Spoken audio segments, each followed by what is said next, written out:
ரஷ்ய அதிபர் புடின் இன்று டிசம்பர் 4 டில்லி வருவதை முன்னிட்டு பலத்த பாதுகாப்பு ஏற்பாடுகள் செய்யப்பட்டுள்ளன. ரஷ்ய அதிபர் புடின் உக்ரைன் மீது போர் துவங்குவதற்கு முன் 2021 டிசம்பரில் இந்தியா வந்தார்.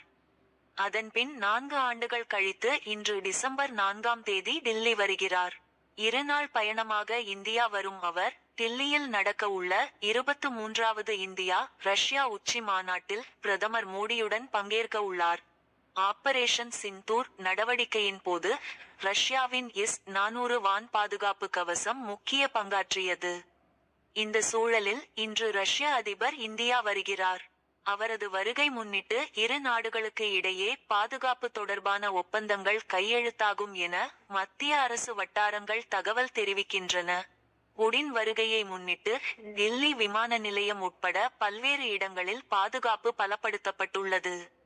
விமான நிலையத்தில் ரஷ்ய அதிபர் புடினை கண்கவர் கலை நிகழ்ச்சிகளுடன் வரவேற்க அனைத்து ஏற்பாடுகளும் செய்யப்பட்டுள்ளது.